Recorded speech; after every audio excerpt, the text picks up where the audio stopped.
Your brain isn't broken. It's drowning. You think you're depressed, or burnt out, or that adulthood just slowly strips the color from everything until you're left with responsibilities and a vague sense that you used to feel more. But here's what nobody told you. Joy didn't leave. It got buried under an avalanche of cheap dopamine. Stanford psychiatrist Lembke, who runs one of the most respected addiction clinics in the world, wrote the book that explains exactly why nothing feels fun anymore. It's called Dopamine Nation. And if you've ever caught yourself reinstalling an app at 2 a.m. just to feel something, this is for you. You used to feel things. Remember? A new album could hijack your entire weekend. A road trip felt like an event. You had hobbies that involved your hands, not just your thumbs. But now, you order food you don't taste, watch shows you don't finish, and sit in rooms full of people who are all looking at glass rectangles. The worst part isn't the numbness. It's the loneliness of the numbness. Because everyone else seems fine. Everyone else is laughing at the meme, booking the trip, living the life. So you must be the problem, right? You're not. Your dopamine baseline is, and Lembke's entire book is about how we flooded it. Lembke wrote Dopamine Nation after 2 decades of treating addiction at Stanford, and she noticed something most happiness researchers completely miss. Pleasure and pain aren't opposites. They're roommates on a seesaw. Every time you spike your brain with cheap dopamine, like a notification, a sugar rush, a porn clip, your brain compensates by pushing the seesaw down on the pain side.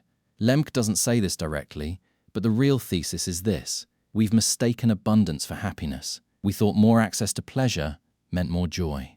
Instead, it meant a brain so overloaded that ordinary life feels like static. She's treated opioid addicts and CEOs who can't stop checking email, and the brain scan looks identical. The mechanism doesn't care if it's heroin or Instagram. It only cares that the balance is broken. Lesson 1.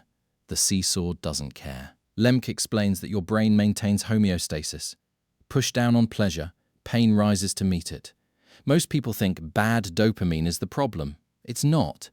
The guy who watches a guy in Ohio review gas station sandwiches for 3 hours isn't morally failing. His brain is doing math. The trap is that effortless, endless pleasure trains your brain to expect reward for 0 effort. Then real life, which requires effort, feels like punishment. If you've ever opened the fridge, closed it, opened your phone, closed it, and felt like you were haunting your own apartment, you've already felt the seesaw hit bottom. Lesson 2. Your joy receptors are tired. Lembke calls it Anhedonia, the inability to feel pleasure. And she says it's not a personality flaw. It's a withdrawal symptom. Your brain got so used to manufactured highs that normal joy can't compete anymore. She tells the story of a patient who got sober from heroin and realized he couldn't feel music. Not sad music. Any music.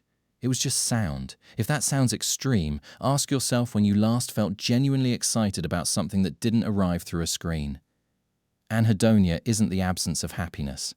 It's the presence of too much fake happiness. Your joy receptors didn't die. They're exhausted. But the reset isn't more stimulation. It's the opposite. And that's going to sound insane until you see the brain scan. Lesson 3. Pain is the reset button. Lembke found that intentional pain, cold showers, hard exercise, fasting, difficult conversations, doesn't just build character. It literally resets your dopamine baseline. When you voluntarily choose pain, your brain tips the seesaw the other way. It produces real pleasure to compensate. Not Instagram pleasure. The kind that makes a warm bed feel like a gift instead of a default.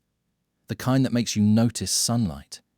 She had patients take ice baths and report that strawberries tasted like strawberries again. That's not metaphor. That's neurochemistry. So how do you actually fix this? Here's the 3-step system. Step 1.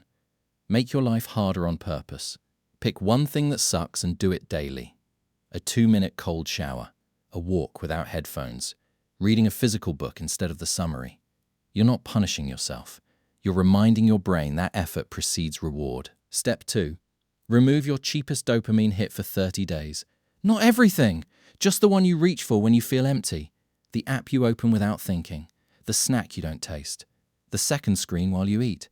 30 days is how long Lembke says it takes for the baseline to start climbing back up. Step 3. Schedule your pleasures like appointments. Don't let them be ambient. If you watch a show, watch it. If you eat dessert, sit down and eat it. No multitasking, no background noise. When pleasure becomes intentional, it becomes real again. That's it. No 5 a.m. wake-ups, no 3-hour routines. This won't work if you're looking for a quick fix. The 30-day dopamine fast isn't a detox retreat where you come back enlightened. It's 30 days of your brain screaming at you because the easy hits are gone. The mistake most people make is replacing one cheap dopamine source with another. You delete Instagram and suddenly you're deep in Reddit at 3 a.m. You quit sugar and start chasing the high of being good. The book isn't about becoming a monk. It's about becoming honest. If you can't sit alone in a room for 10 minutes without reaching for a screen, you don't have a phone problem. You have a silence problem. And no book fixes that overnight. So be real with me. Which of these 3 steps are you actually going to try? Drop it in the comments. And if this made you uncomfortable in the right way, subscribe. I make videos for people who want to feel things again. Start with step 1 tomorrow, not Monday. Tomorrow. Because you don't need more fun. You need less fake fun so the real kind can finally find you again.